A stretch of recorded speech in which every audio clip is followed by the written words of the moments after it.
حضور سید عالم صلی اللہ علیہ وسلم ایک صلح کرانے گئے، فرمایا میں دیر سے آیا تو جماعت کرا لینا۔ عصر کی نماز کا وقت ہو گیا، سیدنا بلال حبشی نے اقامت پڑھ دی، صدیق اکبر مصلی پہ کھڑے ہو گئے، اتنی دیر میں حضور بھی آ گئے۔ نماز میں لقمہ وہ دے گا جو نماز میں شامل ہو، ٹوٹیوں پہ کھڑا بندہ لقمہ نہیں دے گا، پہلے وہ آ کے اللہ اکبر کہے شامل ہو پھر لقمہ دے۔ حضور آئے، صحابہ نے ہاتھوں پہ ہاتھ مارنے شروع کیے، اطلاع کر رہے ہیں کہ لوگوں حضور آ گئے۔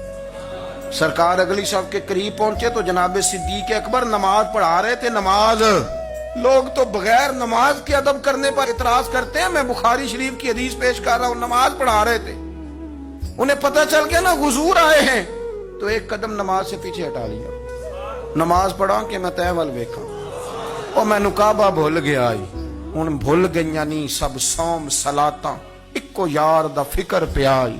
حضرت صدیق اکبر نے ایک قدم پیچھے ہٹایا تو حضور نے فرمایا ابو بکر پڑھاؤ نماز، پھر دوسرا قدم پیچھے ہٹایا تو فرمایا پڑھاؤ نماز، تیسرا قدم پیچھے ہٹایا۔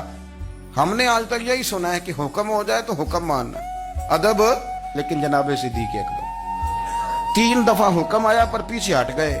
حضور مصلی پہ گئے، نماز پڑھائی، نماز کے سلام کے بعد نا حدیث میں مختلف حکم آیا، استغفار پڑھو، اللہ اکبر کہو، آیت الکرسی پڑھو، مختلف اذکار آئے، پر حضور نے آج کوئی ذکر نہیں، کوئی وظیفہ نہیں۔ سلام پھیرتے کہ ابو بکر میں نے جو 3 دفعہ کہا تھا نماز پڑھاؤ تو پڑھائی کیوں نہیں؟ ایک دفعہ نہیں، کبھی کبھی ہم بھی ناراض نہیں ہو جاتے، تینوں 100 بار ہی آکھیا کہا 3 دفعہ جو کہا تھا نماز پڑھاؤ تو پھر پڑھائی۔ حضرت صدیق اکبر رو پڑے، ہاتھ دونوں باندھ دیے، گھٹنے زمین پہ رکھ دیے۔ کیا جملہ ہے، کیا ترتیب ہے۔